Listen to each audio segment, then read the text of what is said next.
अस्सलामु अलैकुम वरहमतुल्लाहि वबरकातुहू। प्यारे बच्चों, हमने पिछली वीडियो में अज्जाए ज़रबी के बारे में पढ़ा था। अब हम मज़ाइफ के बारे में पढ़ेंगे।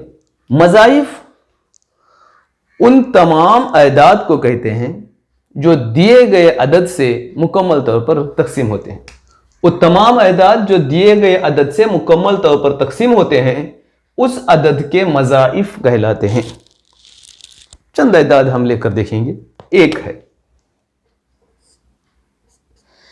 एक से कौन कौन से अदाद मुकम्मल तौर पर तकसीम होते हैं। एक तकसीम होता है एक इक्का एक, दो तकसीम होता है एक दूनी दो, तीन तकसीम होता है, चार तकसीम होता है, पांच तकसीम होता है, और यह फहरिस्त कभी खत्म नहीं होती।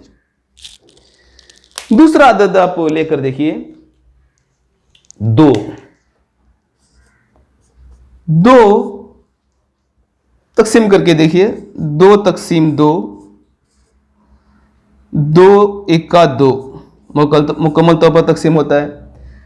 तीन देखेंगे हम कोशिश करके, दो इक्का दो, एक बाकी बचा। दो से तीन मुकम्मल तौर पर तकसीम नहीं होता, इसलिए तीन दो का ज़ाफ नहीं है। चार हम देखेंगे,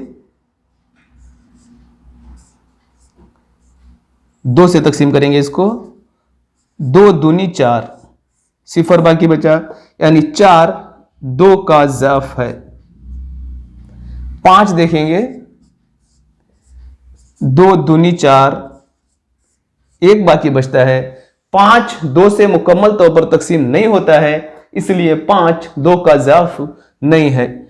छः हम देखेंगे, दो तिया छः मुकम्मल तौर पर तकसीम हो रहा है, तो छः इसका ज़ाफ है।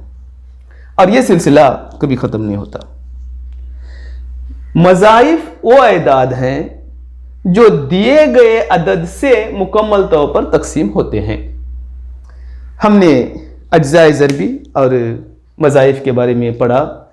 अज्जाए ज़रबी वो तमाम अदाद हैं जो दिए गए अदद को मुकम्मल तौर पर तकसीम कर सकते हैं, और मज़ाइफ वो अदाद हैं, मज़ाइफ वो अदाद हैं जो दिए गए अदद से मुकम्मल तौर पर तकसीम होते हैं।